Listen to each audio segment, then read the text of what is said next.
अष्टविनायक, ये श्री गणेश के 8 रूप है। आइए देखते हैं गणेश जी के इन 8 रूप के बारे में। इस वीडियो में देखेंगे हम सारे रूप। तो चलिए शुरू करते हैं पहले रूप से, जो कि है वक्रतुंड। वक्रतुंडावतारश्च ब्रह्मधारकः देहाना मत्सरासुरहंता स सिंहवाहनगः स्मृतः। भगवान श्री गणेश का वक्रतुंडावतार ब्रह्मरूप से संपूर्ण शरीरों को धारण करने वाला, मत्सरासुर का वध करने वाला तथा सिंहवाहन पर चलने वाला है। मुगल पुराण के अनुसार भगवान गणेश के अनेकों अवतार हैं, जिनमें 8 अवतार प्रमुख हैं। पहला अवतार भगवान वक्रतुंड का है। ऐसी कथा है कि देवराज इंद्र के प्रमाद से मत्सरासुर का जन्म हुआ। उसने दैत्यगुरु शुक्राचार्य से भगवान शिव के पंचाक्षरी मंत्र नमः शिवाय की दीक्षा प्राप्त कर भगवान शंकर की कठोर तपस्या की। भगवान शंकर ने प्रसन्न होकर उसे अभय होने का वरदान दिया। वरदान प्राप्त कर जब मत्सरासुर घर लौटा तब शुक्राचार्य ने उसे दैत्यों का राजा बना दिया। दैत्य मंत्रियों ने शक्तिशाली मत्सर को विश्व विजय की सलाह दी। शक्ति और पद के मद से चूर मत्सरासुर ने अपनी विशाल सेना के साथ पृथ्वी के राजाओं पर आक्रमण कर दिया। कोई भी राजा महान असुर के सामने टिक नहीं सका। कुछ पराजित हो गए और कुछ प्राण बचाकर कंदराओं में छिप गए। इस प्रकार संपूर्ण पृथ्वी पर मत्सरासुर का शासन हो गया। पृथ्वी को अपने अधीन कर उस महापराक्रमी दैत्य ने क्रमशः पाताल और स्वर्ग पर भी चढ़ाई कर दो। शेष ने विनयपूर्वक उसके अधीन रहकर उसे कर देना स्वीकार कर लिया। वरुण, कुबेर, यम आदि समस्त देवता उससे पराजित होकर भाग गए। इंद्र भी उसके सम्मुख नहीं टिक सके।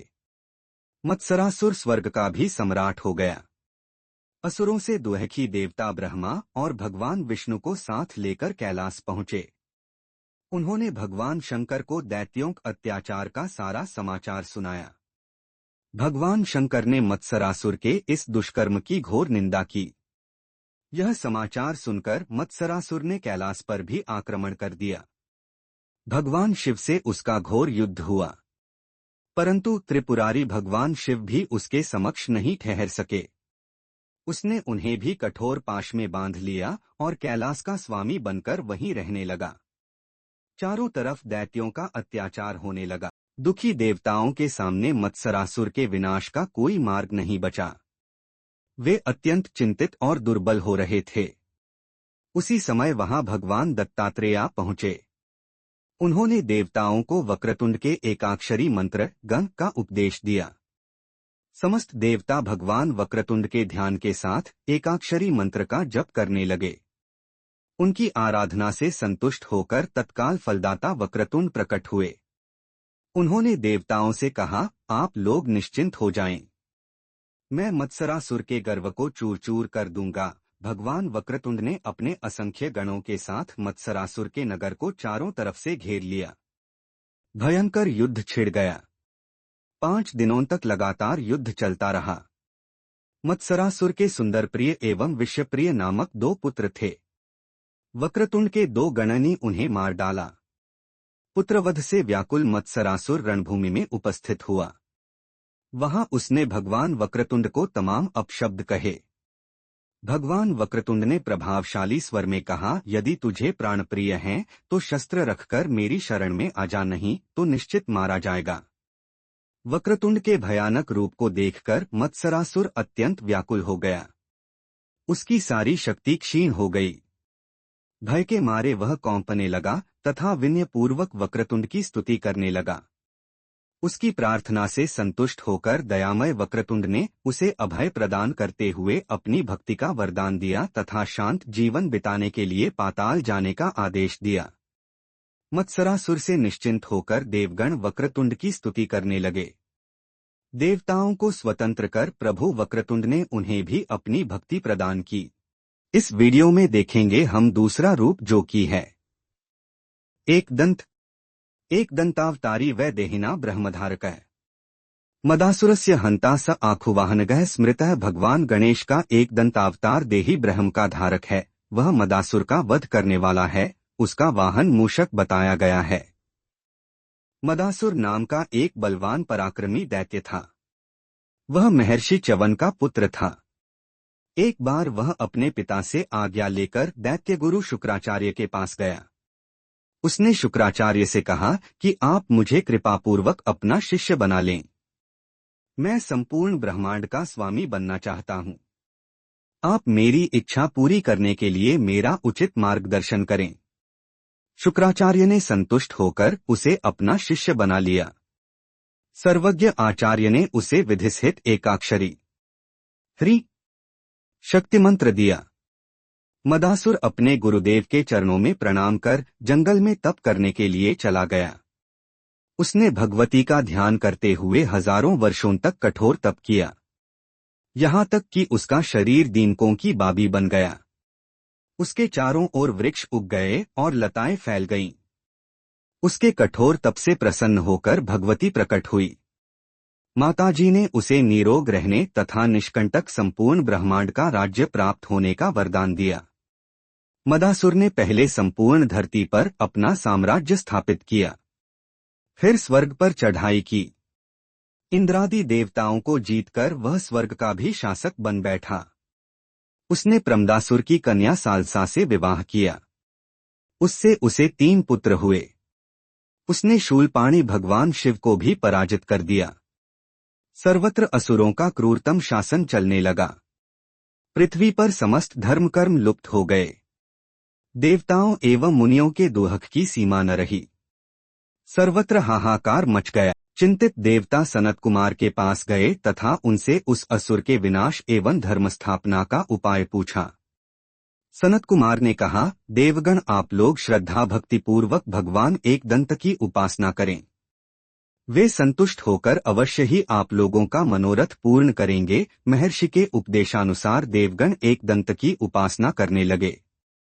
तपस्या के 100 वर्ष पूरे होने पर मूषक वाहन भगवान एकदंत प्रकट हुए तथा वर मांगने के लिए कहा। देवताओं ने निवेदन किया, प्रभो, मदासुर के शासन में देवगण स्थानभ्रष्ट और मुनिगण कर्मभ्रष्ट हो गए हैं। आप हमें इस कष्ट से मुक्ति दिलाकर अपनी भक्ति प्रदान करें। उधर देवर्षि ने मदासुर को सूचना दी कि भगवान एकदंत ने देवताओं को वरदान दिया है। अब वे तुम्हारा प्राणहरण करने के लिए तुमसे युद्ध करना चाहते हैं। मदासुर अत्यंत कुपित होकर अपनी विशाल सेना के साथ एकदंत से युद्ध करने चला। भगवान एकदंत रास्ते में ही प्रकट हो गए। राक्षसों ने देखा कि भगवान एकदंत सामने से चले आ रहे हैं। वह मूषक पर सवार हैं। उनकी आकृति अत्यंत भयानक है। उनके हाथों में परशु, पाश आदि आयुध हैं। उन्होंने असुरों से कहा कि तुम अपने स्वामी से कह दो, यदि वह जीवित रहना चाहता है तो देवताओं से द्वेष छोड़ दे, उनका राज्य उन्हें वापस कर दे।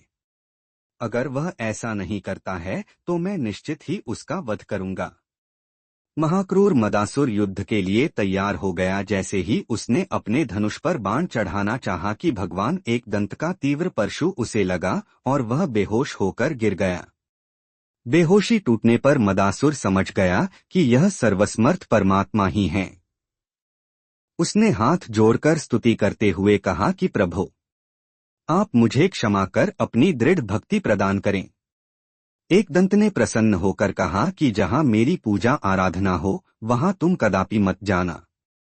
आज से तुम पाताल में रहोगे। देवता भी प्रसन्न होकर एकदंत की स्तुति करके अपने लोक चले गए। इस वीडियो में देखेंगे हम तीसरा रूप, जो कि है महोदर।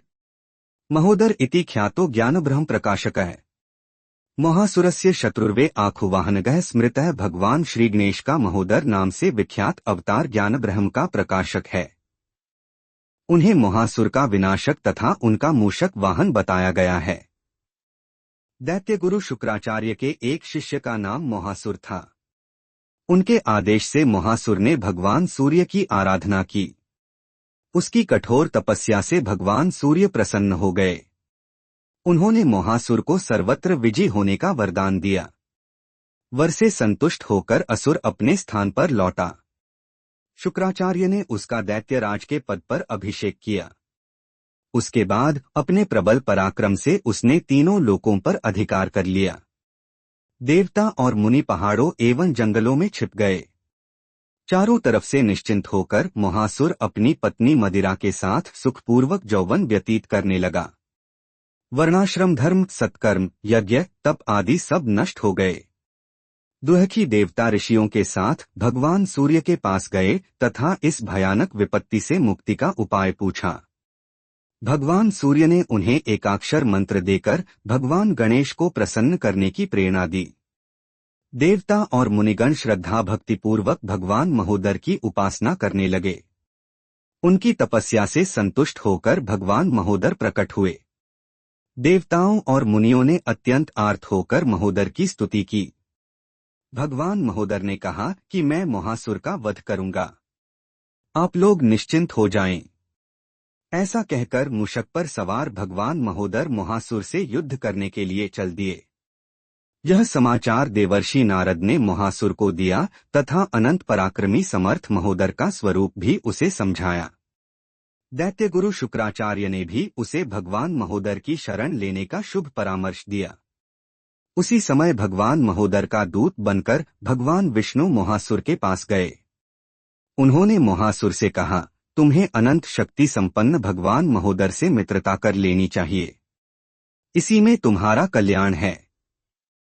यदि तुम महोदर की शरण ग्रहण कर देवताओं, मुनियों तथा ब्राह्मणों को धर्म पूर्वक जीवन बिताने में व्यवधान न पैदा करने का वचन दो तो दयामय प्रभु तुम्हें क्षमा कर देंगे। यदि तुम ऐसा नहीं करते हो तो रणभूमि में तुम्हारी रक्षा असंभव है। मोहासुर का अहंकार नष्ट हो गया। उसने भगवान विष्णु से निवेदन किया, आप परम प्रभु भगवान महोदर को मेरे नगर में लाकर मुझे उनके दुर्लभ दर्शन का अवसर प्रदान करें। भगवान महोदर ने मोहासुर के नगर में पदार्पण किया। मोहासुर ने उनका अभूतपूर्व स्वागत किया। दैत्य युवतियों ने पुष्प वर्षा की। मोहासुर ने भगवान महोदर की श्रद्धा भक्तिपूर्वक पूजा की। गदगद कंठ से स्तुति करते हुए उसने कहा कि प्रभु, अज्ञानवश मेरे द्वारा जो अपराध हुआ हो उसके लिए मुझे क्षमा करें। मैं आपके प्रत्येक आदेश पालन करने का वचन देता हूँ। अब मैं देवताओं और मुनियों के निकट भूल कर भी नहीं जाऊंगा। उनके किसी भी धर्माचरण में विघ्न नहीं पैदा करूंगा। सहज कृपालु भगवान महोदर मोहासुर की दीनता पर प्रसन्न हो गए। उसे अपनी भक्ति प्रदान कर दी। मोहासुर के शांत होने से देवता, ऋषि, ब्राह्मण तथा धर्मपरायण स्त्री पुरुष सभी सुखी हो गए। देवता और मुनि महाप्रभु महोदर की स्तुति एवं जयकार करने लगे। इस वीडियो में देखेंगे हम चौथा रूप जो कि है गजानन। गजानन स विज्ञेयः सांख्येभ्यः सिद्धिदायकः। लोभासुर प्रहर्ता व आँखुगष्ट प्रकीर्तितः भगवान श्री गणेश का गजानन नामक अवतार सांख्य ब्रह्म का धारक है। उसको सांख्य योगियों के लिए सिद्धिदायक जानना चाहिए। उसे लोभासुर का संहारक तथा मूषक वाहन पर चलने वाला कहा गया है। एक बार देवताओं के कोषाध्यक्ष कुबेर कैलाश पहुंचे। वहां उन्होंने भगवान शिव पार्वती का दर्शन किया। कुबेर भगवती उमा के अनुपम सौंदर्य को मुग्ध दृष्टि से एकटक निहारने लगे। भगवती पार्वती उन्हें अपनी ओर एकटक निहारते देखकर अत्यंत क्रुद्ध हो गईं। भगवती की कोपदृष्टि से कुबेर अत्यंत भयभीत हो गए। उसी समय भयभीत कुबेर से लोभासुर उत्पन्न हुआ। वह अत्यंत प्रतापी तथा बलवान था। लोभासुर दैत्य गुरु शुक्राचार्य के पास गया। उसने शुक्राचार्य के चरणों में प्रणाम कर उनसे शिष्य बनाने का निवेदन किया। आचार्य ने उसे पंचाक्षरी मंत्र नमः शिवाय की दीक्षा देकर तपस्या करने के लिए वन भेज दिया। निर्जन वन में जाकर उस प्रबल असुर ने स्नान किया। फिर भस्म धारण कर वह भगवान शिव का ध्यान करते हुए पंचाक्षरी मंत्र का जप करने लगा। वह अन्न जल का त्याग कर भगवान शंकर की प्रसन्नता के लिए घोर तप करने लगा। उसने दिव्य सहस्र वर्ष तक अखंड तप किया। उसकी कठोर तपस्या से प्रसन्न होकर भगवान शिव प्रकट हुए। लोभासुर देवाधिदेव भगवान शिव के चरणों में प्रणाम कर उनकी स्तुति करने लगा। औढ़रदानी भगवान शंकर ने वर देकर उसे तीनों लोकों में निर्भय कर दिया। भगवान शिव के अमोघ वर से निर्भय लोभासुर ने दैत्यों की विशाल सेना एकत्र की। उन असुरों के सहयोग से लोभासुर ने पहले पृथ्वी के समस्त राजाओं को जीत लिया। फिर उसने स्वर्ग पर आक्रमण कर दिया। इंद्र को पराजित कर उसने अमरावती पर अधिकार कर लिया। पराजित होकर इंद्र भगवान विष्णु के पास गए तथा उनसे अपनी व्यथा सुनाई। भगवान विष्णु असुरों का संहार करने के लिए अपने गरुड़ वाहन पर चढ़कर आए। भयानक संग्राम हुआ। भगवान शंकर के वर से अजेय लोभासुर के सामने उनको भी पराजय का मुंह देखना पड़ा। विष्णु तथा अन्य देवताओं के रक्षक महादेव हैं, यह सोचकर लोभासुर ने अपना दूत शिव के पास भेजा। दूत ने उनसे कहा, आप परम पराक्रमी लोभासुर से युद्ध कीजिए या पराजय स्वीकार कर कैलाश को खाली कर दीजिए। भगवान शंकर ने अपने द्वारा दिए वरदान को स्मरण कर कैलाश को छोड़ दिया। लोभासुर के आनंद की सीमा न रही। उसके राज्य में समस्त धर्म कर्म समाप्त हो गए, पापों का नग्न नृत्य होने लगा। ब्राह्मण और ऋषिमुनि यातना सहने लगे। रैभ्य मुनि के कहने पर देवताओं ने गणेश उपासना की। प्रसन्न होकर गजानन ने लोभासुर के अत्याचार से देवताओं को मुक्ति दिलाने का वचन दिया। गजानन ने भगवान शिव को लोभासुर के समीप भेजा। वहां शिव ने लोभासुर से साफ शब्दों में गजानन का संदेश सुनाया। तुम गजानन की शरण ग्रहण कर शांतिपूर्ण जीवन बिताओ, अन्यथा युद्ध के लिए तैयार हो जाओ। उसके गुरु शुक्राचार्य ने भी भगवान गजानन की महिमा बताकर गजानन की शरण लेना कल्याण कर बतलाया। लोभासुर ने गणेश तत्व को समझ लिया। फिर तो वह महाप्रभु के चरणों की वंदना करने लगा। शरणागत वत्सल गजानन ने उसे क्षमा कर पाताल भेज दिया। देवता और मुनि सुखी होकर गजानन का गुणगान करने लगे। इस वीडियो में देखेंगे हम पांचवा रूप, जो कि है लंबोदर। लंबोदरावतारो वै क्रोधासुर निबर्हण है। शक्ति ब्रह्मा खुगः सद यत् तस्य धारक उच्यते। भगवान श्री गणेश का लंबोदर नामक अवतार सत्स्वरूप तथा शक्ति ब्रह्म का धारक है। इसका भी मूषक वाहन है। भगवान विष्णु के मोहिनी रूप को देखकर भगवान शिव काम मोहित हो गए। जब भगवान विष्णु ने मोहिनी रूप का त्याग किया तो कामारी का मन दुखी हो गया। उसी समय उनका शुक्र धरती पर स्खलित हो गया। उससे एक परम प्रतापी काले रंग का असुर पैदा हुआ। उसके नेत्र तांबे की तरह चमकदार थे। वह असुर शुक्राचार्य के पास गया और कहा, प्रभु, मुझे शिष्य स्वीकार कर मेरा पालन करिए तथा मेरा नामकरण करने की कृपा करें। शुक्राचार्य कुछ क्षण ध्यानमग्न हो गए। विचार करने के बाद अपने इस योग्य शिष्य का नाम क्रोधासुर रखा। उन्होंने उसका संस्कार कर अपनी शिक्षा से उसे भली भांति योग्य बनाया। फिर उन्होंने शंबर दैत्य की परम रूपवती कन्या प्रीति के साथ उसका विवाह कर दिया। एक दिन क्रोधासुर ने आचार्य के समक्ष हाथ जोड़कर कहा, मैं आपकी आज्ञा से संपूर्ण ब्रह्मांडों पर विजय प्राप्त करना चाहता हूँ। अतः आप मुझे यश प्रदान करने वाला मंत्र देने की कृपा करें। शुक्राचार्य ने उसे सविधि सूर्य मंत्र को दीक्षा दी। क्रोधासुर शुक्राचार्य की आज्ञा लेकर वन में चला गया। वहां उसने एक पैर पर खड़े होकर सूर्य मंत्र का जप किया। उस धैर्यशाली दैत्य ने निराहार रहकर वर्षा, शीत और धूप का कष्ट सहन करते हुए कठोर तप किया। असुर के सहस्त्रों वर्षों की तपस्या के बाद भगवान सूर्य प्रसन्न होकर प्रकट हुए। क्रोधासुर ने उनका भक्तिपूर्वक पूजन किया। भगवान सूर्य को प्रसन्न देखकर उसने कहा, प्रभु, मेरी मृत्यु न हो, मैं संपूर्ण ब्रह्मांडों की जीत लूं। सभी योद्धाओं में मैं अद्वितीय सिद्ध हो, तथास्तु। कहकर भगवान सूर्य अंतर्धान हो गए। घर लौटकर क्रोधासुर ने शुक्राचार्य के चरणों में प्रणाम किया। शुक्राचार्य ने उसका आवेशपुरी में दैत्यों के राजा के पद पर अभिषेक कर दिया। कुछ दिनों बाद उसने असुरों से ब्रह्मांड विजय की इच्छा व्यक्त की। असुर बड़े प्रसन्न हुए। विजय यात्रा प्रारंभ हुई। उसने पृथ्वी पर सहज ही अधिकार कर लिया। फिर वह अमरावती पर चढ़ दौड़ा। उसके डर से देवता भाग गए। स्वर्ग भी उसके अधीन हो गया।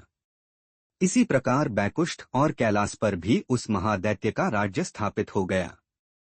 क्रोधासुर ने भगवान सूर्य के सूर्यलोक को भी जीत लिया। वरदान देने के कारण उन्होंने भी सूर्यलोक का दुहखी हृदय से त्याग कर दिया। अत्यंत दुहखी देवताओं और ऋषियों ने गणेश की आराधना की। इससे संतुष्ट होकर लंबोदर प्रकट हुए। उन्होंने कहा, देवताओं और ऋषियों, मैं क्रोधासुर का अहंकार चूर्ण कर दूंगा। आप लोग निश्चिंत हो जाएं। लंबोदर के साथ क्रोधासुर का भीषण संग्राम हुआ।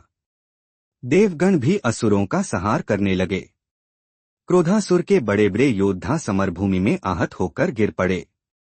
क्रोधासुर दुखी होकर लंबोदर के चरणों में गिर गया तथा उनकी भक्तिभाव से स्तुति करने लगा। सहज कृपालु लंबोदर ने उसे अभयदान दे दिया।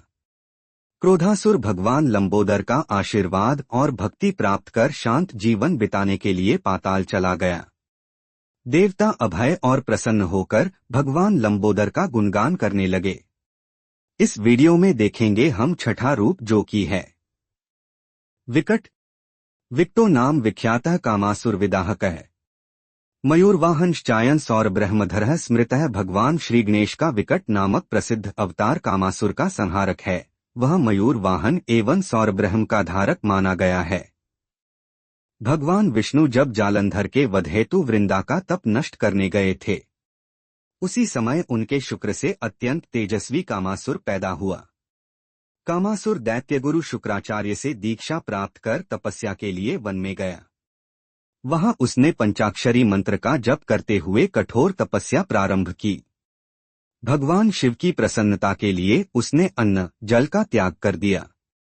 दिन प्रतिदिन उसका शरीर क्षीण होता गया तथा तेज बढ़ता गया। दिव्य सहस्र वर्ष पूरे होने पर भगवान शिव प्रसन्न हुए। आशुतोष ने प्रसन्न होकर उससे वर मांगने के लिए कहा। कामासुर भगवान शिव के दर्शन कर कृतार्थ हो गया। उसने भगवान शंकर के चरणों में प्रणाम कर वर याचना की, प्रभु, आप मुझे ब्रह्मांड का राज्य तथा अपनी भक्ति प्रदान करें। मैं बलवान, निर्भय एवं मृत्युजी हो। भगवान शिव ने कहा, यद्यपि तुमने अत्यंत दुर्लभ तथा देवदुहखद वर की याचना की है, तथापि मैं तुम्हारी कामना पूरी करता हूँ। कामासुर प्रसन्न होकर अपने गुरु शुक्राचार्य के पास लौट आया तथा उन्हें शिवदर्शन तथा वर प्राप्ति का समस्त समाचार सुनाया। शुक्राचार्य ने संतुष्ट होकर महिषासुर की रूपवती पुत्री तृष्णा के साथ उसका विवाह कर दिया। उसी समय समस्त दैत्यों के समक्ष शुक्राचार्य ने कामासुर को दैत्यों का अधिपति बना दिया। सभी दैत्यों ने उसके अधीन रहना स्वीकार कर लिया। कामासुर ने अत्यंत सुंदर रतिद नामक नगर में अपनी राजधानी बनाई। उसने रावण, शंबर, महिष, बलि तथा दुर्मद को अपनी सेना का प्रधान बनाया। उस महासुर ने पृथ्वी के समस्त राजाओं पर आक्रमण कर उन्हें जीत लिया। फिर वह स्वर्ग पर चढ़ दौड़ा। इंद्रादि देवता उसके पराक्रम के आगे नहीं ठहर सके। सभी उसके अधीन हो गए। वर के प्रभाव से कामासुर ने कुछ ही समय में तीनों लोकों पर अधिकार प्राप्त कर लिया। उसके राज्य में समस्त धर्म कर्म नष्ट हो गए। चारों तरफ झूठ छलकपट का ही साम्राज्य स्थापित हो गया। देवता, मुनि और धर्मपरायण लोग अतिशय कष्ट पाने लगे। महर्षि मुगल की प्रेरणा से समस्त देवता और मुनि मयूरेश क्षेत्र में पहुंचे। वहां उन्होंने श्रद्धा भक्तिपूर्वक गणेश की पूजा की। देवताओं की उपासना से प्रसन्न होकर मयूरवाहन भगवान गणेश प्रकट हुए। उन्होंने देवताओं से वर मांगने के लिए कहा। देवताओं ने कहा, प्रभु, हम सब कामासुर के अत्याचार से अत्यंत कष्ट पा रहे हैं। आप हमारी रक्षा करें। तथास्तु कहकर भगवान विकट अंतर्धान हो गए।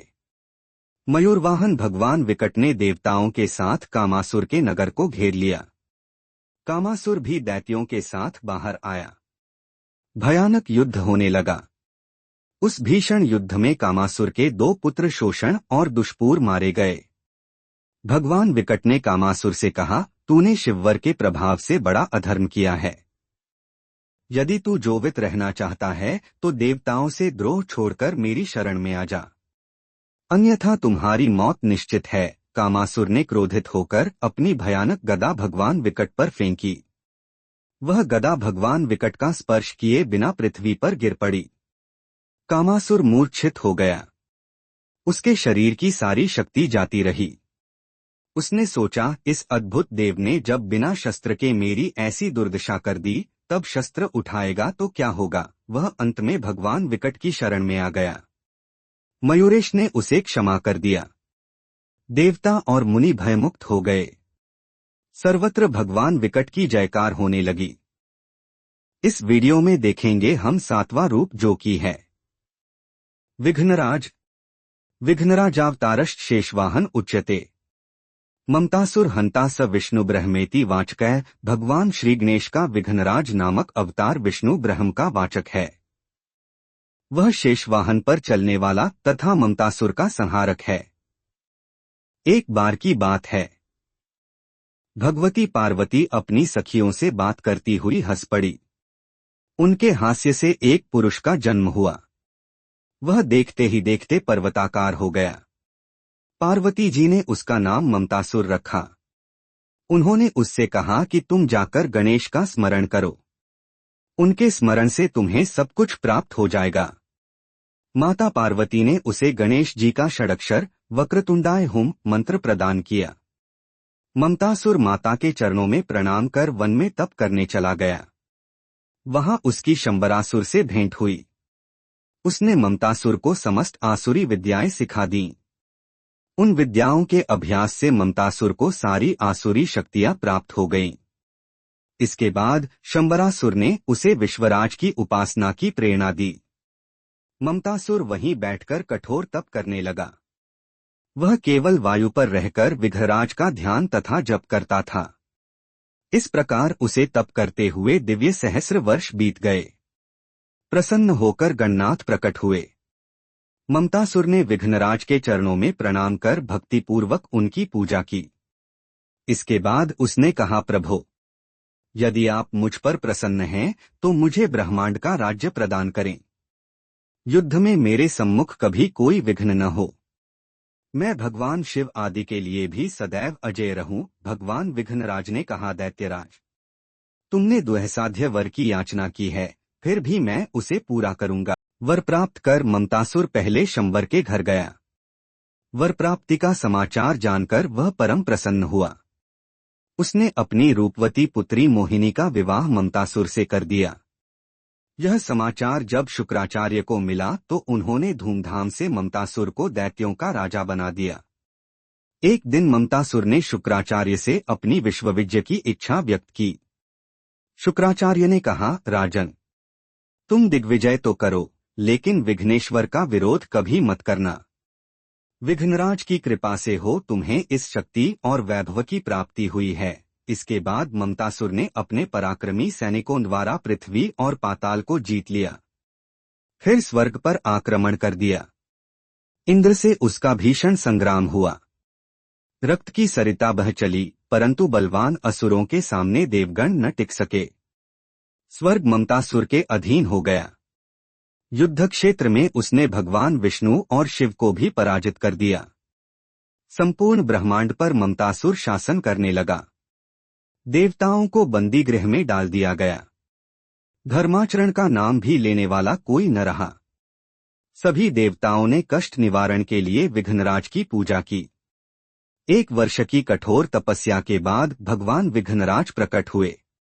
देवताओं ने उनसे धर्म के उद्धार तथा ममतासुर के अत्याचार से मुक्ति दिलाने को प्रार्थना की। भगवान विघ्नराज ने नारद को ममतासुर के पास भेजा। नारद ने उससे कहा कि तुम अधर्म और अत्याचार को समाप्त कर विघ्नराज की शरण ग्रहण करो, अन्यथा तुम्हारा सर्वनाश निश्चित है। शुक्राचार्य ने भी उसे समझाया, पर उस अहंकारी असुर पर कोई प्रभाव नहीं पड़ा। ममतासुर को दृष्टता से विघ्नराज क्रोधित हो गए। उन्होंने अपना कमल असुर सेना के बीच छोड़ दिया। उसको गंध से समस्त असुर मूर्छित एवं शक्तिहीन हो गए। ममतासुर का पता हुआ विघ्नराज के चरणों में गिर पड़ा। उनकी स्तुति करके क्षमा मांगी। विघ्नराज ने उसे क्षमा कर पाताल भेज दिया। देवगण मुक्त होकर प्रसन्न हुए। चारों तरफ भगवान विश्वराज की जयकार होने लगी। इस वीडियो में देखेंगे हम 8वां रूप, जो कि है धूम्रवर्ण। धूम्रवर्णावतारश्चाभिमानासुरनाशकः। आखुवाहन एवासौ शिवात्मा तु स उच्यते। भगवान श्री गणेश का धूम्रवर्ण नामक अवतार अभिमानासुर का नाश करने वाला है। वह शिव ब्रह्म स्वरूप है। उसे भी मूषकवाहन ही कहा गया है। एक बार लोक पितामह ब्रह्मा ने सूर्य को कर्माध्यक्ष पद दिया। राज्यपद प्राप्त कर सूर्यदेव के मन में अहंकार हो गया। उसी समय उनको छींक आ गई। उससे अहंतासुर का जन्म हुआ। वह दैत्यगुरु शुक्राचार्य से गणेश मंत्र की दीक्षा प्राप्त कर तपस्या के लिए वन गया। वन में अहंतासुर उपवास पूर्वक भगवान गणेश का ध्यान तथा जप करने लगा। सहस्रों वर्षों की कठिन तपस्या के बाद भगवान गणेश प्रकट हुए। उन्होंने अहंतासुर से कहा, मैं तुम्हारी तपस्या से संतुष्ट हूँ। तुम इच्छित वर मांगो। अहंतासुर ने उनसे संपूर्ण ब्रह्मांड पर राज्य, अमरत्व, आरोग्य तथा अजय होने का वर मांगा। भगवान गणेश तथास्तु कहकर अंतर्धान हो गए। अहंतासुर लौटकर शुक्राचार्य के चरणों में प्रणाम किया। अपने शिष्य की सफलता का समाचार प्राप्त कर शुक्राचार्य परम प्रसन्न हुए। उन्होंने संपूर्ण असुरों को बुलाकर उसे दैत्यों का स्वामी बना दिया। इस अवसर पर दैत्यों ने अद्भुत महोत्सव मनाया। विश्वप्रिय नामक नगर में अहंतासुर सुखपूर्वक निवास करने लगा। उसे सर्वाधिक योग्य पात्र समझकर प्रमदासुर ने अपनी सुंदर कन्या उसके साथ ब्याह दी। कुछ दिन बाद उसे गर्व और श्रेष्ठ नामक 2 पुत्र हुए। एक दिन अहंतासुर ने अपने श्वशुर की सलाह और गुरु का आशीर्वाद प्राप्त कर विश्वविजय के लिए प्रस्थान किया। असुरों के द्वारा भयानक नरसंहार होने लगा। सर्वत्र मारकाट मच गई। इस प्रकार सप्तद्वीपवती पृथ्वी अहंतासुर के अधिकार में हो गई। परम प्रमादी अहंतासुर से भयभीत शेष ने भी उसे कर देना स्वीकार कर लिया। फिर असुर ने स्वर्ग पर आक्रमण किया। देवताओं की तरफ से भगवान विष्णु युद्ध करने आए, किंतु वह भी पराजित हो गए। सर्वत्र अहंतासुर का शासन हो गया। देवता, ऋषि, मुनि पर्वतों में छिपकर रहने लगे। धर्म कर्म नष्ट हो गया। अहंतासुर देवताओं, मनुष्यों और नागों की कन्याओं का अपहरण कर उनका शील भंग करने लगा। सर्वत्र पाप और अन्याय का बोलबाला हो गया। चारों तरफ से असहाय होकर देवताओं ने भगवान शंकर एवं ब्रह्मा की सलाह से भगवान गणेश को उपासना करना शुरू किया। 700 वर्षों की कठिन साधना के बाद भगवान गणनाथ प्रसन्न हुए। उन्होंने देवताओं की विनती सुनकर उनका कष्ट दूर करने का वचन दिया। पहले धूम्रवर्ण ने देवर्षि नारद को दूत के रूप में अहंतासुर के पास भेजा। उन्होंने उसे धूम्रवर्ण गणेश की शरण ग्रहण कर शांत जीवन बिताने का संदेश दिया। अहंतासुर क्रोधित हो गया। संदेश निष्फल हो गया। नारद निराश लौट आए। भगवान धूम्रवर्ण ने क्रोधित होकर असुर सेना पर अपना उग्र पाश छोड़ दिया। उस पाश ने असुरों के गले में लिपटकर उन्हें यमलोक भेजना शुरू कर दिया। चारों तरफ हाहाकार मच गया। असुरों ने भीषण युद्ध की चेष्टा की, किंतु तेजस्वी पाश की ज्वाला में वे सभी जलकर भस्म हो गए। निराश अहंतासुर शुक्राचार्य के पास पहुंचा। उन्होंने उसे धूम्रवर्ण की शरण लेने की प्रेरणा दी। अहंतासुर ने भगवान धूम्रवर्ण के चरणों में गिरकर क्षमा मांगी। उनकी विविध उपचारों से पूजा की। संतुष्ट भगवान धूम्रवर्ण ने दैत्य को अभय कर दिया। उन्होंने उसे आदेश दिया कि जहां मेरी पूजा न होती हो, तुम वहां जाकर रहो। मेरे भक्तों को कष्ट देने का कभी भी प्रयास न करना। अहंतासुर भगवान धूम्रवर्ण के चरणों में प्रणाम कर चला गया। देवगणों ने विस्मित होकर श्रद्धापूर्वक धूम्रवर्ण की पूजा की तथा मुक्तकंठ से उनका जयघोष करने लगे। यहाँ हमारे 8 रूप के वीडियो समाप्त होते हैं। ये वीडियो अंत तक देखने के लिए धन्यवाद। इस तरह के और भी वीडियोस देखने के लिए चैनल को सब्सक्राइब जरूर से कर ले। अगर ये वीडियो अच्छी लगी हो तो लाइक जरूर करे।